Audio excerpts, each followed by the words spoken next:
Welcome to the Naja River podcast. I'm Theo Morgan, and I'm really sad about the Godspeed You Black Emperor show getting postponed.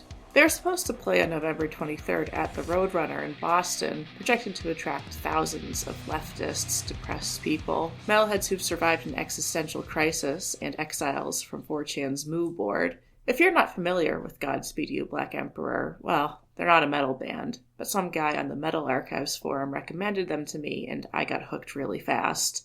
They're what's known as post-rock, a genre that's become a mishmash of things, but in its purest form, it's drawn-out music that builds into an intense crescendo. It's often instrumental only, Godspeed is, but it's not a requirement either. It's rock music melted down and poured into classical molds, coming out of them as its own product of 20-minute suites of music. And if it wasn't obvious, yes, of course you can do this with metal. It's not the biggest metal microgenre, but post-metal exists. It's gotten bastardized and applied to every black metal band with slick production, but the purest forms of it are still there. I've even talked about it before. Post-metal arguably launched my podcast when I went to the Summer Gloom Festival and saw Gira live. They had the loud, intense build-up with every song and layered sounds, and most importantly, no vocalist. I called them the best act of the night because I think my heart simply wanted that kind of music. And no, they've barely talked to me since. But a new challenger appeared, another Summer Gloom alumnus starting with G. Glacier do much of the same, but unlike Gira, they have a bassist. And I found myself at the release party for their newest album, A Distant Violent Shudder, on October 19th. Now, I've already discussed most of that show. It's where I met the people from Tears from a Grieving Heart and possibly forged lifelong friendships, as long as they don't find me too off-putting anyways. But I deliberately didn't talk much about the star of the show. Glacier quickly agreed to an interview, but unlike Tears, they could only talk on a later date. No matter, I am good at making filler content. To summarize their live act, they got to play through their whole new album, which is good. It's a banger. Definitely worth consideration for year-end lists and whatnot. Glacier's sound is huge. It's loud and layered with three guitarists who can seamlessly transition from gentle, contemplative melodies to abrasive, clanging riffage. And this was all in a small room. Not a packed room, but a small one with a low ceiling. And Glacier, despite not having a vocalist most of the time, managed to fill the stage anyways. 5 core members and a few guests, including Liz from the band C, holy crap. She did some additional guitars and screaming for texture on the song Distant Violent. It resulted in this uncomfortable, claustrophobic feel, but I think that's what the desired result was. Anyways, every other band put on an A-tier performance to welcome in a perfect headliner. It was an amazing night, when the hopelessness of the music gave way to laughter and friendships as we waited for everyone else to set up their gear. And for what it's worth, I did talk to Glacier's bassist a little bit before the show. Hopefully, the rest of the guys were as nice. To begin, we have a lot of Glacier here. You're a big band. Let's have everyone introduce themselves. Hey, I'm Dooley. I play guitar in Glacier. I'm Ryan. I also play guitar in Glacier. I'm Jesse. I play drums in Glacier. And I am Derek, and I play bass in Glacier. Meet Glacier. 4 out of 5 of them joined the call, and they did the best with the issue that 2 of their members are named Ryan. It's definitely the largest group of people I've interviewed so far. If you can deal with that and my dip in mic quality about a quarter of the way through, I'll explain it later, then please enjoy this conversation with the kings of loud, unhappy music. All right, wonderful to have you guys on the show, especially because you got nominated for the Boston Music Awards. Hey. How does that feel? Go ahead, Jesse. Jesse, you take this. It feels good. It's very nice. So this year especially, we just put out a new record, which takes a lot of work and a lot of time and effort. And it's very nice to be included on a list along with all our peers in the city. So it's nice to have that recognition. Have you been nominated before? We were nominated, I forget what year, but it was maybe it was pre-COVID. Was it 2019? Something like that. Yeah, I think it was 2019, yes. Yeah, they don't archive this stuff. Like, they'll archive the winners, but not the nominees. So I did my research. Didn't lead anywhere. Yeah, we were left behind in dust. How, Mm-hmm. how awful. It's all right. Another Well, Converge win, I guess. I do say self-love. I love Converge, but We do there too. are other Massachusetts metal bands out there. Just a few. Yeah. could have fooled me.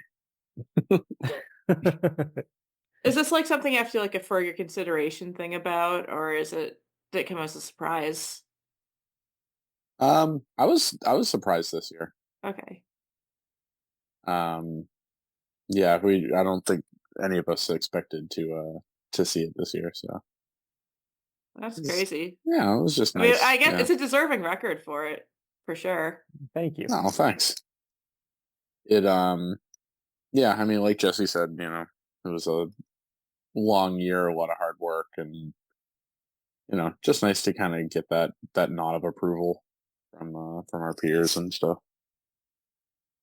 But Converge is a better band than us. I'll just throw that out there for the record. I guess it depends on your tastes, because I think I secretly like really wanted more instrumental post metal in my life. Like you get into Pelican in high school or college, and then your life's ruined. Yeah, there's not a lot of it. There's definitely, and especially up here, I feel like there's not a ton of bands that do the thing that we're trying to do. So happy to fill that niche for folks when we can. Yeah, it was wonderful to see live. I guess also because the new album rips. It's awesome. I thought it was some good music. Thank you. Thank you. Yeah. Yeah, thanks for coming to the show too. That was really nice. Hope you had a good time. I had an awesome time. It was my first time at Deep Cuts actually. Mine too. Yeah, it's such a I love the place. I think it is the perfect setting for at least for a lot of the bands that played that night. Like it felt nice and confined enough in a way that like I think helped the music. Yeah, I think something that's really cool about that venue too is, over the past handful of years, you read lots of articles on the internet of new venues that are opening in Boston, and it's always a small venue, and you get really excited about it, and then you read, and it's a small venue of 5,000 seats, and that's great for the Rolling Stones, but that's not good for Yeah, local who's independent bands. who's calling that small? Like it is funny to talk to people who don't go to small clubs that often because like the max capacity I want to go to is like the Paradise. Yeah. And that's under Yeah. 1,000. Yeah. So to see a new venue pop up post pandemic under, Oh, I didn't know it was that recent. yeah, Oh Yeah, my they just God. opened last year? Really? No, they've been open Two. for a little bit longer than that. Ah. You're gonna make me look it up. But not too long. They had just a food place first, and then they moved Okay. to the new location. I don't know what year, but that's when they expanded to do the brewery and also the venue part of it as well.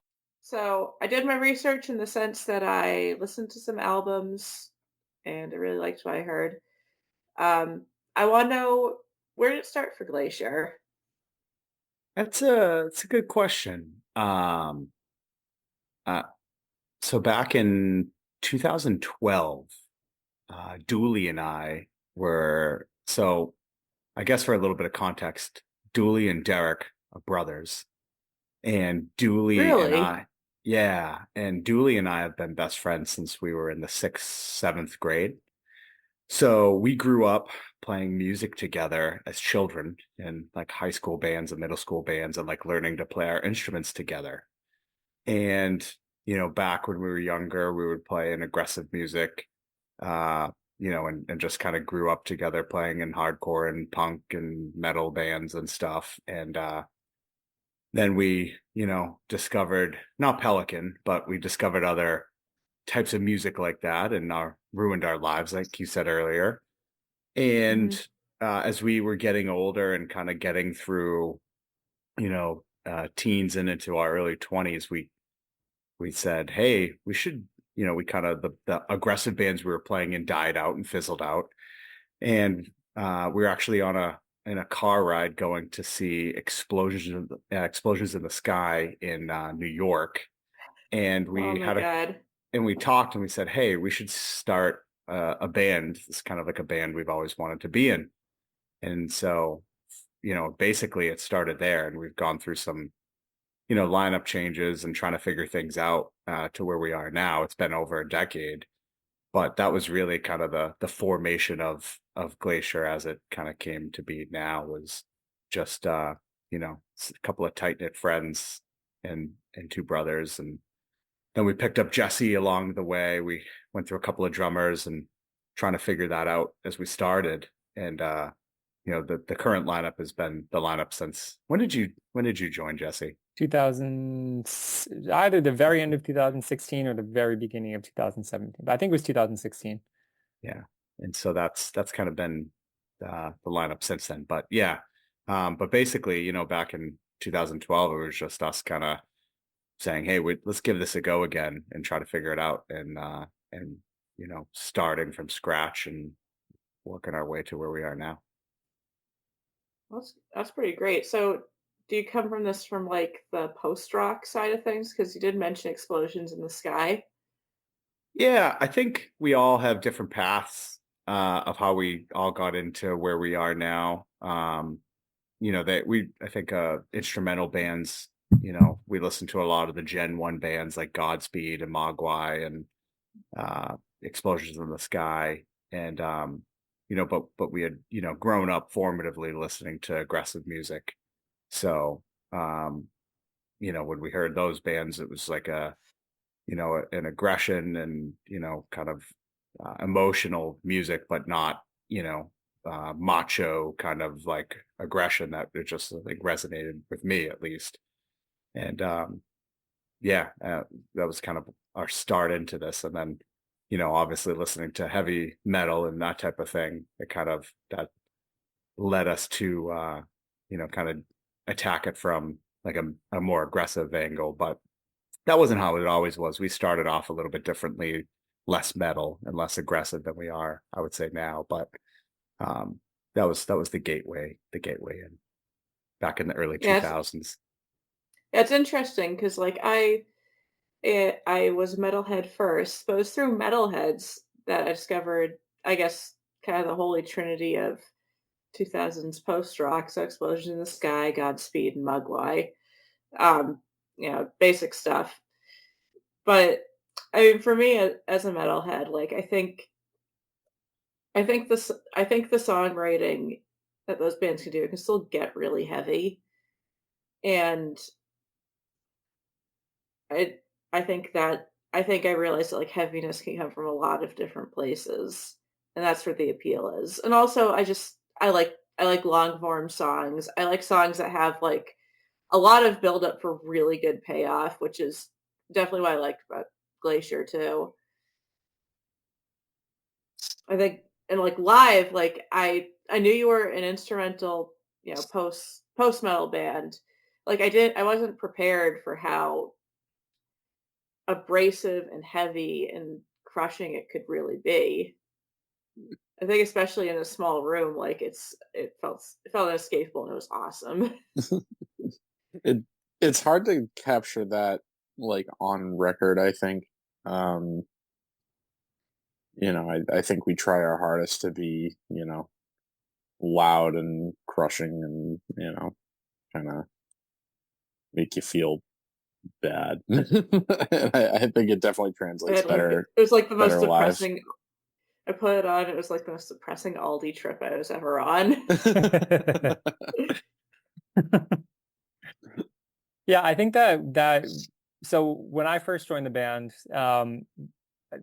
everyone was still kind of calling the band a post rock band, and and we kind of definitely deviated from that. I think there was like definitely drawing inspiration, like Ryan said, from those kind of early, like the first gen post rock bands that we all got into.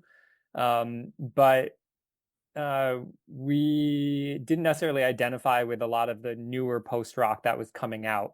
And so, you know, we, especially with No Light Ever, which came out in 2019, we kind of transitioned to calling ourselves post metal, because it's got those same sort of influences and the same sort of um, the same like basic stylistic kind of intent behind it, like with the buildups and the, you know, the tension and that sort of thing, but coming at it from a different angle. And I think, you know, they're uh, it was a differentiation for us going, I think, from calling ourselves a post rock band, where we didn't feel like we necessarily fit in with the post rock bands because we were louder and we were, you know, our songs were a bit heavier and they were darker. We weren't doing kind of that like twinkly, you know, like very positive thing that a lot of post rock bands do.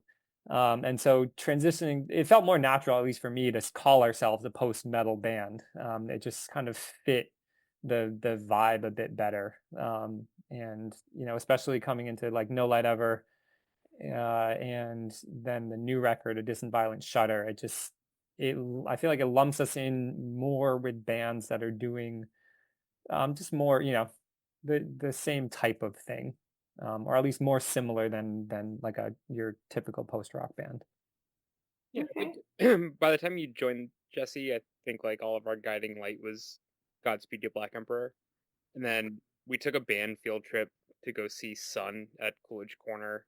Oh, I'm so sad I missed that one. Every time someone mentions it, I have to be like, oh man. It was kind of like a, I don't know, for me at least, kind of life changing. Um, in that, I don't know, when we left there, I was like, we were all just like, we need to be much louder than we are, and then it became like a loudness war, I think, and then it was just, yeah, it was like, you know what, like we've kind of flirted with doing like drony parts, but like let's just go all in and like ring out chords for like a really really long time, and I think that, I don't know, and I think just having that in our arsenal, and seeing what they do and being so like affected by it, I think was a turning point for us, like prior to writing No Light Ever. Yeah, and Big Brave too. Big Brave opened that show, and they are, at the time they were my favorite band, and they're still up there as one of my favorites. And they I feel like have this really interesting thing where they do that same sort of you know, loud drony thing where they can sit in the same chord or the same like chord structure for a very long time. Obviously a bit faster paced than Sun, but you know, Sun is about as slow as you can get. And hearing how effective that can be, and how much you can do in that space was very inspiring to hear and to experience. Yeah, it's interesting that you list drone as an influence because I can see it now that you explain it. Um, I guess it's like two extremes going towards the same goal in a way. I have to be in the right mood for drone, but I do listen to some of it. Mostly Sun and like and I guess Boris is droney stuff, but only because they did that collaboration with Sun. That's how I discovered them. Um, Yeah, we love Boris. Very cool. yeah. Did any of you see them live a few weeks ago when they were in Boston? Yeah, Dooley went. I actually did not go. You did not. Oh, Wow. I know. yeah, That's because like shocking. yeah, because it felt like half the people I knew from Boston, from like Boston's metal and I guess broader music scene was there somehow. It was a very nice reunion for me. How'd you like it? Oh, it was awesome. Like one of the best shows I've been to. Yeah, we got lucky. We opened up for Boris. We played Post Festival, which is a fest in Indianapolis. Uh, we played what, was it 2 years ago? Yeah, a little And over. Yeah. yeah, and they were the headlining band on the day that we were Really? playing, which was awesome. Yeah, because I'm familiar with Post Fest in the sense that I follow bands that have played in Post Fest. I didn't know Boris did. But that would have been a year to go. Oh my god. Yeah, Yeah, it was awesome. that was Yeah, awesome. Yeah, Post Fest is kind of it's on my festival bucket list, but it is a bit of a hike. Yeah, Yeah. it's not close, which is a bummer. But Yeah. they've done a really good job curating a little scene out of that world, and they've created a nice community, and we were lucky to play there. And Derek has a good Boris story from that night. Okay. Also, the co-headliner of that night was also the band Nothing, and Okay. you know, I mean, I like Nothing. I'm also a pretty big Boris fan. Ryan's a big Boris fan, but and so I went down into the green room because I kind of caught wind that they were hanging out down there. So I was like, I kind of want to, just go and kind of see what's going on and be able to kind of see them in the flesh. And like, so I went down there and it was the singer of Nothing and one of the dudes from Boris, and they were about to do a shot of whiskey together. And so I like injected myself in, and I was like, "Hey, you got room for one more?" And I ended up taking a shot with them, and right Oh, right I thought before right before we took the shot, the dude from Boris was like, "To ceremony," and we and we cheers no, to I ceremony. thought you were gonna say like you tried to inject yourself and you just embarrassed yourself. No, they let me in. They were very nice. Oh my They were very goodness. kind. Yeah. No, Yeah, and then because the light came down, and I was like, "What the fuck? I'm missing it."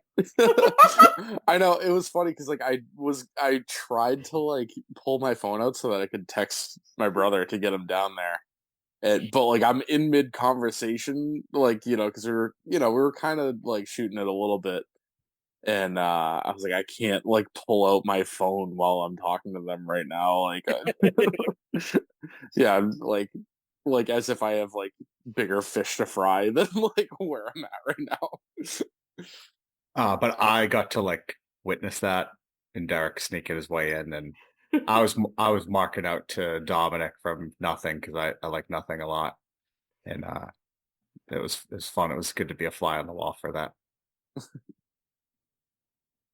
A big ass goes a long way.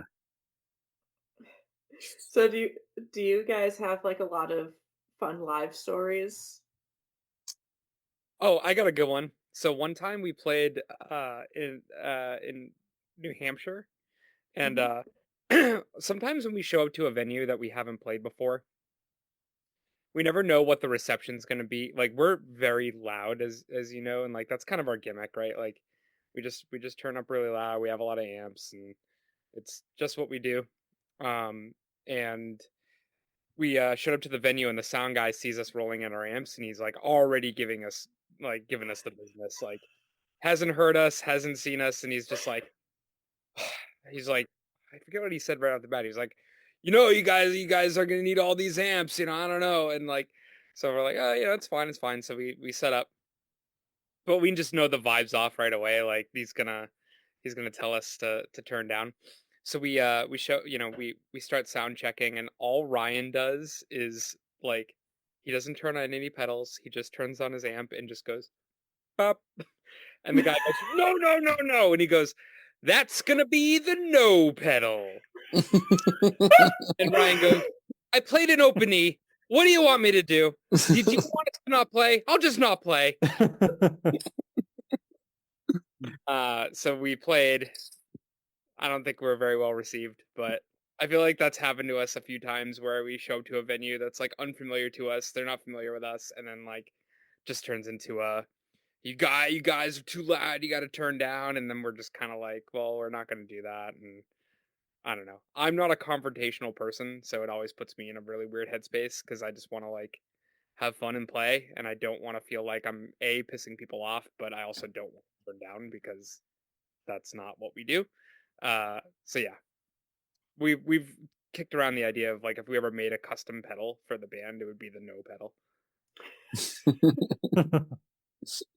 We have countless fun stories. We've been fortunate to play a decent amount of shows, and even before this band, but even in this band, we've amassed a good amount of fun stories like that. Just being a band of our, weight sonically that Sonically and people physically. either physically, definitely that it's always you never know what you're gonna get, and Dooley telling that story reminds me of a more recent time where we were playing in we did a run of shows in Canada this year, and we played at a small little place, and we really weren't sure how it was going to go, and we were the last band to play. The night we played, I think that Dooley's talking about, I think we were the first. So it's always worse when you're the first and you get up there and you're really loud. But this particular night, we were the last band to play, and it was a French Canadian speaking, heavy French Canadian speaking area, and some folks there spoke English, and we're having fun. But then this one woman she came up to us at the end of the night, and she was just speaking French Canadian to me, and I didn't understand her. I couldn't understand, and so I was just kept like bashfully saying like merci, like to try to just tell her thank you, and then we ended up kind of dying after the fact. Normally in those types of situations, she was pretty animated and she was pretty worked up, but you could tell she was like probably saying nice things about us. But we were kind of laughing about the fact that like she probably was, in our mind, she was the bar owner and we just ruined her night because we played too loud. And then I'm not understanding her. So I'm just saying thank you over and over again to her. So I don't know what she had in store for us. I don't know if we ruined her night or if she, we made her night. But that's a fun thing that we look back on, and it's kind of a recent story too that that goes in line with you never know where you're going to get with us people. They're going to love it or hate it. I think it was like making fun of like the fact that you couldn't understand her, so you automatically assume she must be saying nice things about the band. Yes. Like, thank Yes. you. Where in reality, in all your hubris, she's saying, you ruined my evening. I can't hear anything. We just got fined $20,000 for breaking the sound level ordinance in the town. I'm No gonna good lose metal my was butt. made after 1986. And then it like obviously with these types of stories, it just gets more exaggerated after. So now I wasn't just saying like, oh, merci, thank you. I was going, oh, thank you, merci, and being really over the top about it. And so now that's made its way into our everyday language, our vernacular. Yeah, and we have a lot of fun with that. So we like that type of thing. Yeah, we only there was one instance where they asked us to turn down, and then we just stopped playing and loaded up our stuff and left.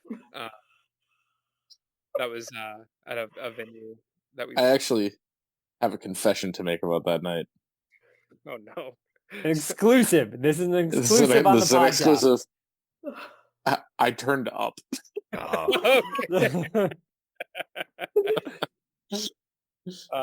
Yeah, they just kept yelling at us to turn down, and I did turn down to the point where I was no longer making any sound come out of my amp, and they were still telling us to turn down. So yeah, but guess what?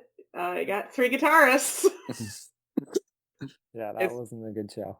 It's a vibe killer, and I mean, that really hasn't happened in a long time.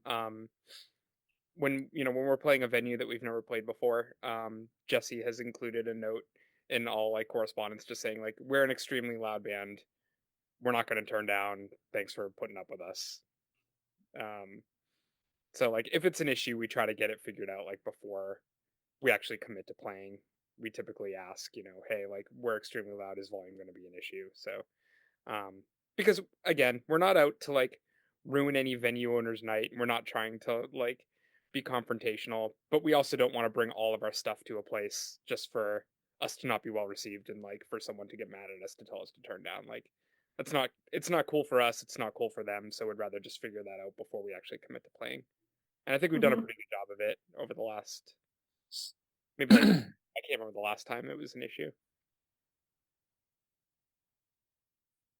There was a It's good been one in while. Connecticut when we were sound checking, and the audio person said verbatim, let me just make sure I get this right.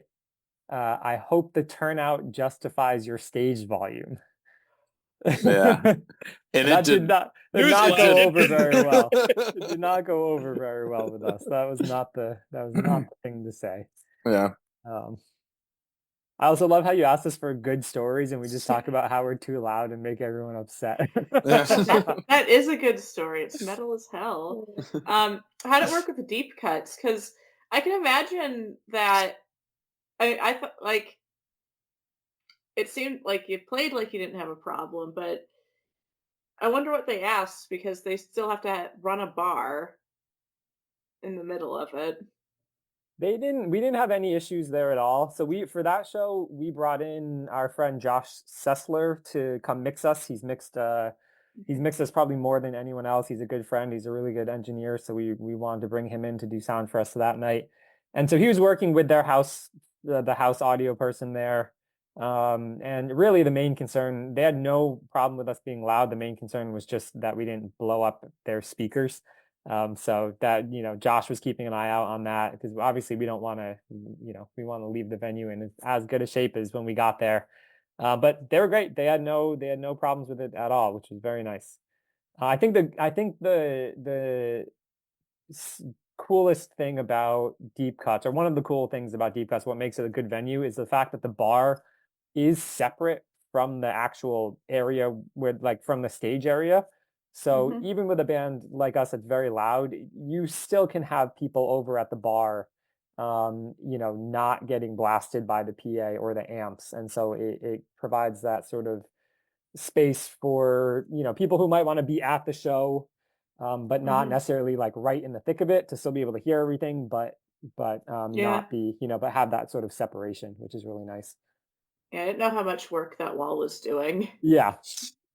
Not a lot, but at least it provides the distance and the sort of space. Yeah, because I'm real prissy about like where I am in the crowd. So like if I get a good viewing spot, I'm not leaving it. I did still wander around for the show because I had more space too, but it was like I didn't get to like research for myself. Where does it sound at the bar? Because like I wanted to see every band that night. No one was gonna get on the chopping block just for me to do some journalism. I was told that it was very loud at the bar. I was told that it was exceptionally loud at the bar. But it was not as loud as if you were standing right in front of the stage. No, it was not. I was very glad to have ear protection that night. Yeah, that's why we bring a box of earplugs to shows and keep it at our merch table so people can have them. We don't, we just give them out.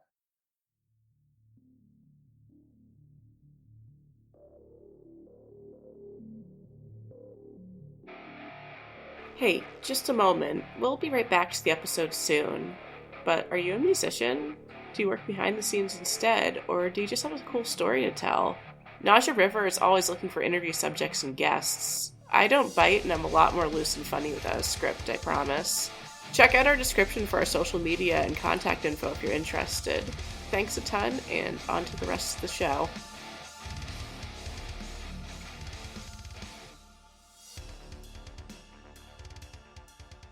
Yeah, and you wear ear protection on stage, right?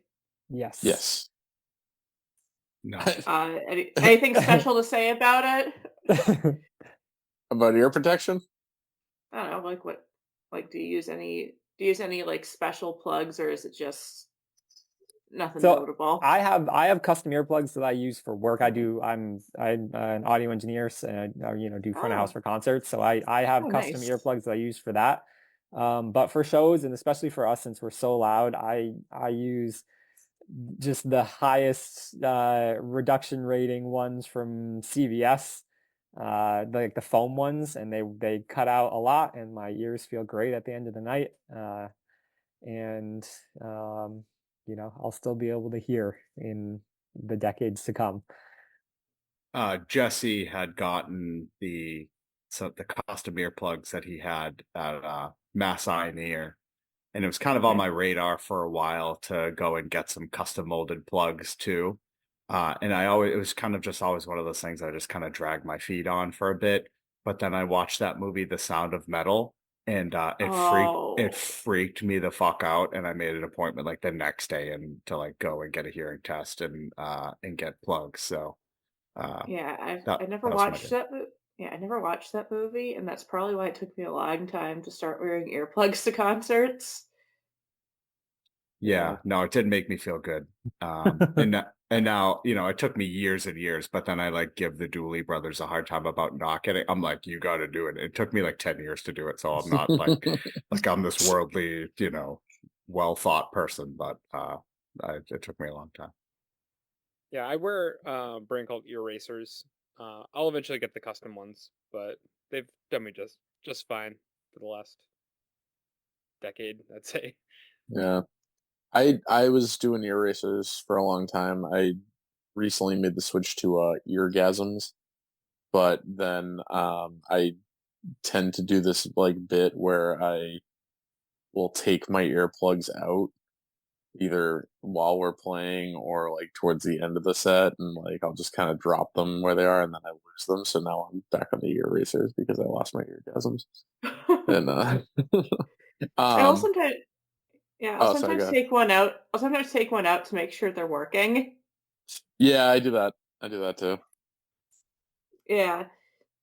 So, at what point do you think getting custom earplugs is worth it? Like, would you recommend it for someone who just likes going to concerts, or would you like reserve it for musicians and audio engineers and other people in relevant fields? Maybe you're doing like blast demolition.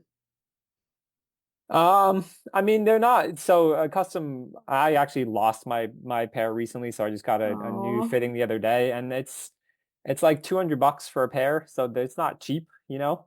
Hmm. So uh, I mean, it just depends on what people want to do. They're comfortable. They sound basically they just take the sound of everything and make everything quieter, whereas foam earplugs will, like roll off all the high Hmm. frequencies, so if things might sound a little bit more muffled. I think the more important part is just wearing something in general. Hmm. Um, if customs were cheaper, I would say, there'd be no reason for anyone not to get them. Um, but as long as I think, very pro hearing protection, no matter what. But I mean, unless it's like shoving, paper towels in your ears, which isn't doing that much. But always definitely pro ear Yeah. protection. Yeah, you're on a pro ear protection podcast. I just like getting people. I just like getting people's opinions because I Yeah. I Yeah. had my hands about it for too long. So I'm like, I don't like foam earplugs, and then I had to do them for one concert because I forgot my normal pair, and it was fine. Yeah.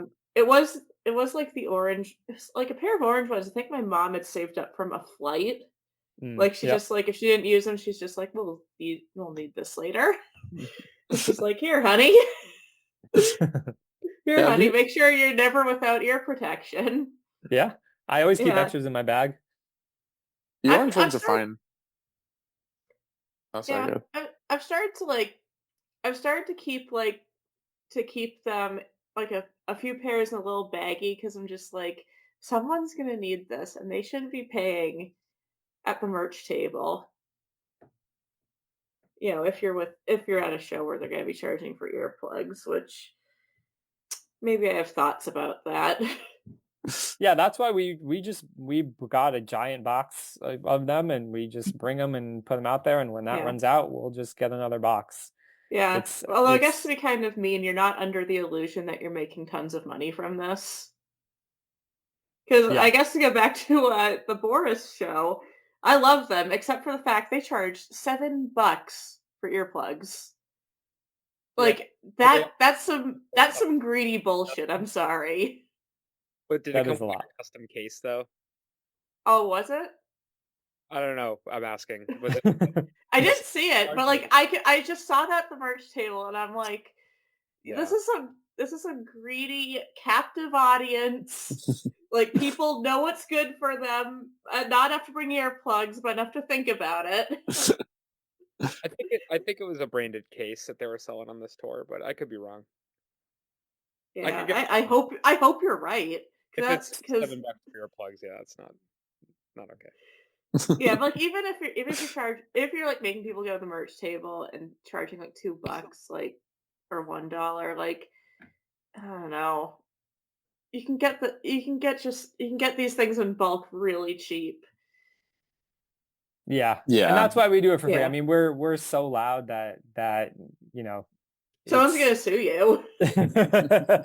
hopefully, hopefully. Listener beware. Yeah, but we, I mean, we're under no illusions about that. So we want to make sure that if someone happens to forget their earplugs or we're the catalyst to say, oh, I wish I had earplugs right now, then they have them at the venue, and for free because we're not out there to do damage to people. So Just emotionally. Right. yeah. Yeah, that was a puddle of tears after that. I will say that that show was like we were so happy with how that show wound up turning out, and we're incredibly grateful for you coming and for everyone that showed up. That was our first time playing with Tears from a Grieving Heart. Um, Mhm. so I feel like we made some new friends that night, and Oh, they are wonderful. Yeah. yeah, Yeah, Yeah. they were awesome. that was they were super pumped when they agreed to play. And Circus Trees we've known since they were literal children. Been playing with them for many years, and Black Pyramid, Jesse's like known them for many years, and we played with them a whole bunch of times. Jesse filled in for them on drums last minute, had like an hour to prepare and played drums for them one time. Uh, maybe more than an hour, maybe two. Um, A couple, but so not much. it was a really really nice night with friends, and we're like still. I know we're like a few weeks removed from that show, but we're like still on cloud nine with the turnout from that, and we feel really just really lucky that we were that went so well. Yeah, I want to point out one thing too, and this has always stuck with me, and I love this shit. The first time we played with Circus Trees, um, they were doing their homework, and oh, it was oh my god. they were doing their homework at the venue because I'm pretty sure it was a school night. And if I'm not mistaken, I'm pretty sure that the youngest, like the bass player, was like 10 at the time or something, or like 10 or 12. So the And it answer was, is, are they old enough to go to deep cuts like as normal people? I don't know. Is Deep Cuts is what, 18 plus? I thought it was 21 plus Or is it 21? because it's a think brewery. But Oh, I think it depends on the I also show. saw someone bring their Yeah. 2-year-old in. I think just to the food part, to like the restaurant, but like I don't know. Yeah, I think Yeah. I think they do some all ages shows and some 18 plus shows too. Yeah. Okay, yeah, but I went totally blind to Circus Trees. Very impressive for their age. I'll say Yeah. that they're like I said in another episode, just kind of like briefly recounting the show. Like, I understand if no one else from that lineup becomes famous because you're just not gonna get famous off metal, especially not these days. But I could see Circus Trees like being the support act for a much bigger group. Well, they are right now. They are right now, actually. They What are just did they toured with Say Anything. really? Yeah, they just got back, actually. I think what, yesterday or 2 days ago. Oh my goodness. Yeah. Yeah, like, I wasn't keeping up with their tour schedule. Yeah. No, they're doing well. They're Yeah. making some Because cool like moves. I wanted to make a joke like just open for Olivia Rodrigo, but Yeah. I didn't want it to seem like an insult. Like I want good things for you. Hmm. Hey, listen, I like Olivia Rodrigo. Yeah, yeah, she's got some bangers. Yeah, that first album, it was great. Big fan. Second album was fine. So you played at RPM Fest this year, right? We did. Yes. How was that? Interesting. Yeah, because I guess it never occurred to me it's, like, all, like, outside in the woods, basically. I think I knew that, but I didn't quite grasp it until I was, like, looking at footage of it. Because I think I've always wanted to go to RPM Fest, but it is a bit of a hike from me, even if I'm more out west than you guys. Um, they don't allow dogs, which or at least, like, it would be tough to bring mine specifically, and, I do have plenty of things without them, but that would be a bit of a tough sell. Yeah. But, like, yeah, well, how was it? It was cool. It was really it was a lot of fun. I mean, it was like a very cool setup. It was cool to see just like vendors and people coming out to watch heavy music, and especially like camping out in the woods, and like, it's the kind of thing you'd see like in like a modern, like, um like EDM festival, right? Like Mhm. there's like a bunch of people like in the woods like for 3 days, and Yeah. but It's to not have like ED metal bands yeah, is like very or cool. EDM's the desert, but, jam Yeah, bands, that's the yeah, forest. yeah. Jam bands in the forest. It was cool. It was very, very cool. Yeah, the bands were awesome, and the vendors were cool, and yeah, just an interesting experience for sure. I think something else to note about that too, is that they were like incredibly organized and well run and super pro, and they had a lot of like small conveniences for bands playing that were just really thoughtful that you don't, typically bands aren't at our level aren't always necessarily treated very, you know, kindly. It's a lot of the times you're an afterthought, but a place like that, they really didn't make you feel that way, and it was really nice. Yeah, they like provided meals for us, which we're all, like, blown away by. There was like an area set up with like a couch and video games. I don't know. It was just like it sounds like small stuff, but I think we showed up and we're all kind of like really impressed with, yeah, the organization and how nice they were to us. We were treated really, really well. We had a blast. The stage was awesome. The people were really cool. Um, some people who saw us at RPM came to the record release show, which was super unexpected, and we're unbelievably grateful for. So, um, overall, like I had a blast. I would love to do it again. Yeah, same. Do you have, like, a worst festival experience? Ryan does. Me? Oh, Ryan Dooley. Worst festival experience? Yeah, when we parked behind Boris. We parked our van at Postfest where they told us to park, and then we went and got lunch, took the keys with us, and it turns out we were right behind Boris's van, so we're blocking them in, and they were pissed. And Yeah. all I want in my life more than anything is for Boris to like me. Yeah. So that was a true. You ever have a nightmare where you're like where Boris hates you?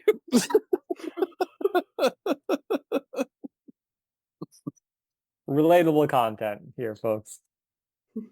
I don't think I mean every show we've played has been great. I don't know if I want to get in if I don't know if I can. I'm not gonna shit talk any venues or anything, but I think RPM was like gold standard. Same with Postfest, gold Yeah, standard. Post is unbelievable. Treated so Yeah, well. and, you've played Summer Gloom, right? Like, which year? Yep, Yeah, couple Summer, couple times. 2 yeah, years. Okay, yeah. okay. So Are they decent organizers? yeah, 1,000%. And like they're Okay, friends of ours. because I love the fest. I don't want it to be ruined for me. I don't want I don't want this interview to age so poorly. Yeah, they No, actually their check bounced, so we never got paid. No, no, we love Steven, we love JJ, we love them all, and Okay. Summer Gloom is up there with the gold standard too. They do a great job, and it was nice to see the the switch to the Armory. Good for them. Happy to see that this year. It was a great show. Yeah. I was there on Friday. No, And I'm glad to hear that because like the amount of repeat acts they get, it told me at first like, oh, they got to be really good to work with, but I really hope I'm not eating those words. No, Summer Gloom's awesome. Again, so Steven, he plays in a band called C, and Hmm. they're like I our realized that way too late, but then I'm like, oh, so this guy's really into the genre. yeah, yeah. C is like our best friends, I would say, like best band friends. We have played with them countless times. Hmm. And JJ has always been incredibly kind to us. So them as a pair is like they're unstoppable. And I forget what year we played the first year and the second year, I think. Um, yeah, both years were great. And it's cool too, because like I think like this, it's metal and dark music, so it's usually friends, or we usually come out of there like making new friends. We've learned about bands through Summer Gloom, and or we'll show up and it's just a bunch of people we know. So it kind of feels like a big scene getting together, and it's a good time to hang out with friends, and we've had great experiences. Yeah, I've definitely like seeing repeat faces from there because like as a just a humble concert goer, I thought it was an awesome night. And I'm like, why did I skip this? Why did I skip this for a couple of years? Yeah.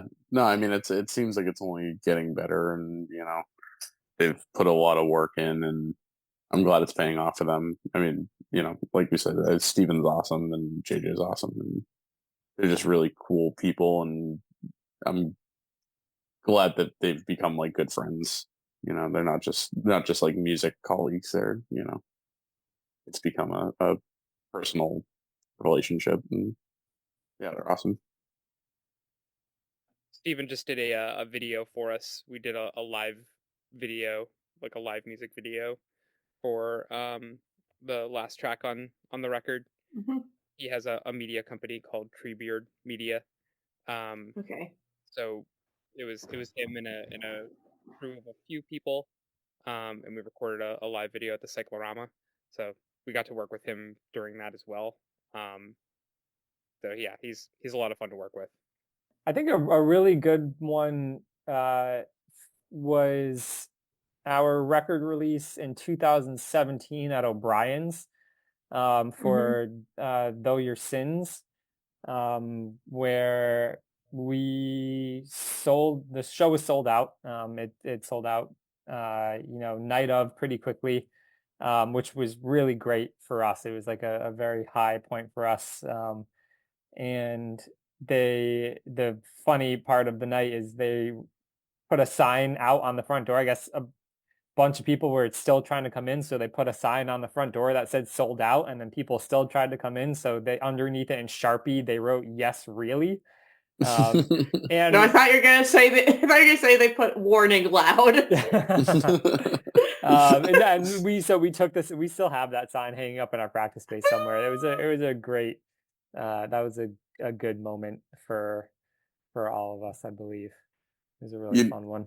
you know it was a fun one when we when we played that Halloween show and we wore masks and that guy was tripping on mushrooms in the middle of the Oh floor my god! and we No, were all scared. first off, your That was a big music. I love your music. I would hate to trip to that. It sounds like it would not work out. Yeah, I think we put him in a bad headspace because seemed like he was bordering on violence. Yeah, he was like looking very aggressive. He was also in another band that was supposed to play after us. So needless to say, we left Yeah, pretty quickly. we left. Yeah. That was a weird one, but it makes for a good story. It definitely makes for a good story. I hope as long as everyone lived, it's fine. Yeah. Yeah, as far as Yeah, we, no as one- far as yeah. we know, We as far as all. we know, I don't yeah. know. I don't know what happened to that guy, but Yeah. I think another really good one was we played in when we went out to Post Fest, we played a show in Cleveland at this venue called No Class, and that was it was a cool venue. all the two other local bands that we got on the show were all great people. They were super supportive. The venue staff was all super supportive, and it was like a really the show turnout was good. It was just like one of those really nice surprises where I think it was a Thursday night probably or something. Like I don't think it was a Friday or Saturday. So you're out of state, never been out that direction before, and you have a bunch of people you don't know show up to support. And that was like a really just nice moment all around, to be so far from home and to have just everybody be nice and supportive. Yeah. Cleveland is cool. It has a really cool scene out there. And if there's one city that I liked, it was Cleveland. Yeah, you wouldn't expect it, but when you think about it, Ohio has a lot of big cities, and it's central to a lot of big cities. Yeah. And it's probably at least some of it. So where's the furthest away from Massachusetts that you've played? That was Indianapolis when we went out for Post Fest. Yeah. Okay, so no further west than that. No further west than that. Not yet. Hopefully at some point. We were supposed to in 2020. We were booked to play a festival in Norway, and so rest in peace. Yeah. Yes, exactly. So we were supposed to. That would have been the furthest away by far, but unfortunately, that obviously all fell through. No makeup date either. No, unfortunately not. But the one thing that they did do was they ended up shipping every band on the fest a 360 camera, and we ended up going into a studio and recorded basically a full live set in 360, and then all of the video got sent. Every band sent their video to someone who did like digital visuals, and so people like added elements and did all these like crazy visuals over the tops of all the sets, and then everything was live streamed as if it was a festival. It was basically an online fest. So what turned into a potentially very disappointing situation actually turned into something that was very cool. I hadn't seen anybody else do anything like that, especially over COVID when everything had been canceled. So it was, we ended up with this really awesome live video. And they streamed it live. They had people in a venue in Norway, watching everything live. We did like a live Zoom interview with them, in front of the audience. So that was a cool experience. That was a very unique thing. I don't think anything we'll probably never do anything like that again, hopefully, because of the circumstances. But that was a very cool thing to be a part of. Yeah, the only other fully digital there are definitely fully digital concerts during COVID, but the only fully digital festival I heard of was actually pre-COVID, and it was the Coachella festival in Minecraft. And they're like, you guys should get a spot there. Nice. Yeah, I think it was like in 2018 or 19 too, so they kind of predicted what was going to have to happen for a year. Follow the money. God, what a time. Yeah. What a time. What festival for the Norwegian festival, just for completion's sake, which one was it? It was called Vivid a post-rock festival or something like that. Okay, so it was another post-rock. Yeah, it was all post-rock and post-metal. Okay, cool. Yeah, it was awesome. That's up on YouTube, so it's cool. It's like to be able to watch it in 360. I might awesome. link that one. Yeah. I might link that one in the description. It sounds pretty rad. Yeah, if you have if you own like a VR headset, you can watch it in like VR. It's like a 360 video. So I got really lucky too. The person but if you're listening and you have a VR headset, check it out. Snuggle up really lucky. Snuggle up with your favorite hallucinogenic materials in a VR headset. Hallucinogenic materials. And do it in the comfort and safety of your own home and have a blast. Let us know how it goes. You won't get on any podcast with that story. We did get really lucky with that. We got paired up with the person that we got paired up with to do the visuals. Like really, it was not someone we had ever met before, and we didn't, we kind of just sent them the music and they did whatever they thought was appropriate, and it worked out so perfectly. It was very cool. It was a very cool experience, overall. We got very lucky. Nice. Are there other post-rock fests you've played in besides that and post-fest? No, Those we aren't haven't really done too that. many festivals. Really, the only that it was Okay. that one, Post Fest, and then Summer Gloom. I don't think we've done any other, and RPM, of We course, we but played but post. post. Okay. I don't know. I don't know why I'm so focused on the festival thing. I didn't even see you at a festival. I saw you at your own damn show. Well, I think, we would like to get more into like the festival circuit and the festival scene. It's just, it's tough to break into, especially where we like kind of don't. I don't know. Our genre is like a little funky. We're kind of, fall into like a niche genre. So it's kind of hard to find like where we fit. That's what Summer Gloom was for, huh? Yeah, Exactly. yeah, Yeah, it's pretty easy. I'm not saying it's easy to fit in there, but there are a lot of. It's a big umbrella. yeah. It's very Yeah, eclectic. Yeah, for sure. Yeah. absolutely. I know you just released an album, but what are your immediate future plans besides winning an award? I'm rooting for you. To be honest, like I don't think it's like a voting thing, or else it'd be stuff in the box. And then It, I'd put in a few votes for Gozu, an 8-foot man child, just so it doesn't look suspicious.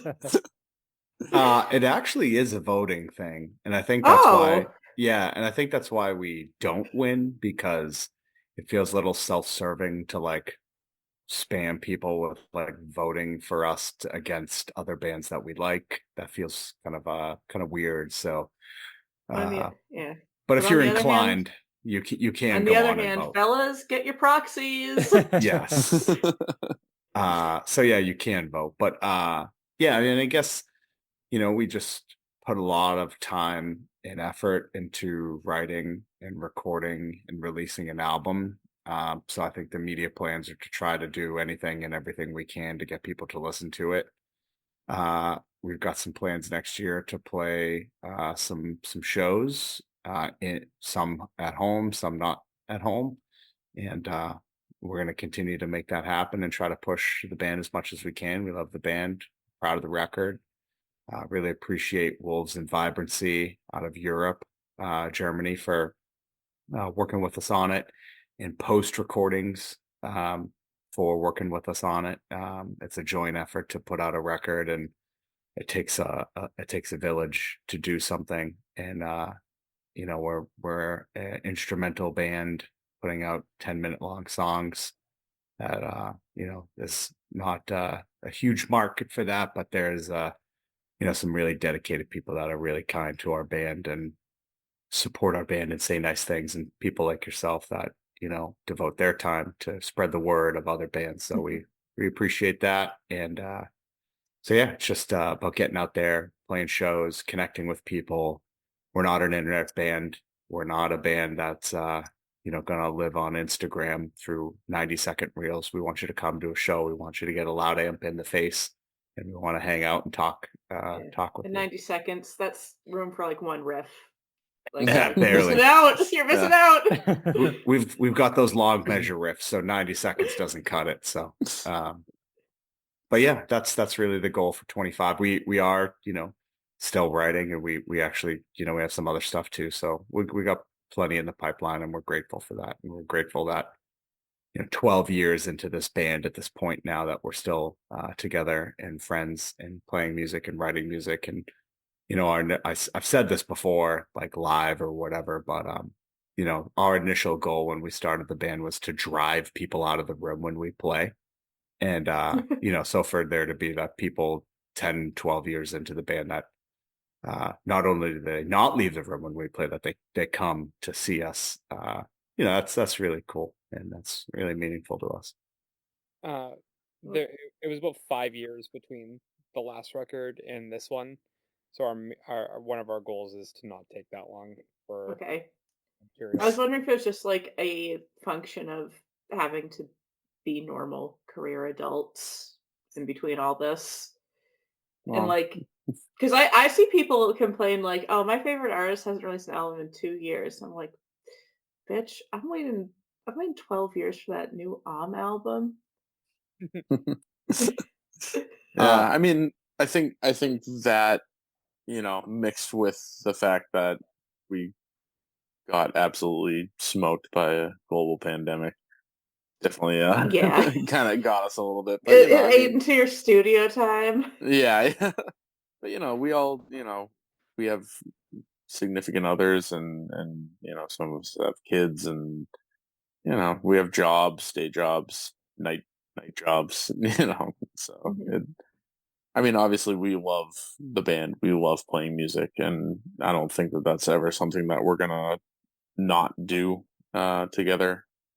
um but yeah, I mean, it can be tough, and sometimes we run into writer's block, and you know Well, if we go back and listen to practices from songs like that wound up being songs on the record, and we listen to like the first like iterations of those songs, they're completely different. So they go through so yeah. many phases, and could we be a little bit more efficient and like faster with the way we write? Like probably. Uh, can we try to implement that on the next one? We'll see. We're pretty democratic in our songwriting process too. So if someone doesn't like something or something doesn't feel good, we generally, even sometimes it takes us a while to even figure out if we do like it or we don't like it. So that can take some time. So it just generally takes us a bit to write some songs. But then also, yeah, the pandemic kind of fucked us, and it was like a 2-year period where we weren't really getting to, it would be stop and go. So I think that was a big catalyst for that. But we've got some stuff on deck. It's definitely not going to be that long, to hear new stuff from us. So One more question, super simple one. Who is your other guitarist? Um, Whoever couldn't be here tonight. Oh, that's Matt. Okay. Miss you, dog. us Don't too. we all? Yeah, us too.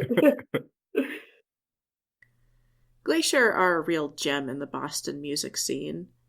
I think I should have known when I was walking through Cambridge before the Boris show that I couldn't shut up about, traversing that stretch between Harvard and Central. I had Glacier's iconic No Happy Music shirt on, underneath an open blouse that I pilfered from my mum's closet, and some young woman flags me down. I wouldn't peg her as a metalhead or even a flavor of alternative, but she was excited. She loved Glacier and was tickled to see a fan out in the wild, and, so was I. For what's worth, no one at Boris made a comment on it, perhaps because I made a beeline to the barricade and crossed my arms over the text on the shirt for 4 hours like a real doom metal fan. I wonder if Boris remembered them from Postfest at all. I'll certainly always remember Glacier. Keep an eye on them with me. If you're crying with me about having to wait for the new Godspeed You Black Emperor date to be announced, then this might be up your alley. Especially if you like the fast sections of Rockets Fall and Rocket Falls. I don't know, first song that came to mind. But all in due time. There's post-rock and metal in your area, probably, even if it's not a lot. At worst, we'll have a fan meet up at Postfest one year. Until then, I'm Theo Morgan, and have a good night.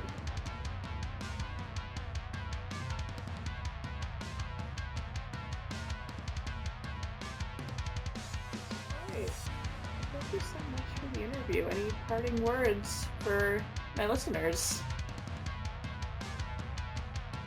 Thank you for having us and for reaching out and wanting to talk with us on a Tuesday night. We all really appreciate just whenever anyone takes interest in the band. We're all fans of music and fans of other bands, and we go out and see shows and buy merch and do all that stuff. So we know what it means when people take the time to interact with us as a band, and so it's all greatly appreciated. So thank you, and thank anyone who happens to listen. You're here. Yeah. Yeah, we really appreciate it. Thanks for everything. And Yeah. Yeah, the only closing words I have is Brett screwed Brett.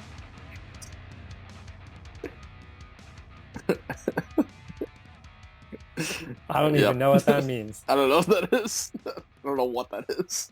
Listeners, leave your interpretations in the reviews. Only give me 5 stars, though. Yeah, thank you for doing this. You know. No, thank you. You say like, oh, listening to you guys on a Tuesday night. Well, I got 4 people in a chat on a Tuesday night. Got nothing going on, so it's fine. I know. Happy to be here. Tuesday's the most boring day of the week. It really is. Tuesday has no feel. Tuesday has no feel. Monday has a feel. Wednesday It's not has a good feel. one. Wednesday has a feel. That's me and Ryan are big Seinfeld marks. That's a that's a Seinfeld rep. Anywho, Yeah. Anyways, see ya somewhere in the crowd. All right, sounds good. Thank you so much. Awesome. Yeah, Thanks thank again you. for the time. It's always a pleasure. See you soon. Yep. Bye. Bye.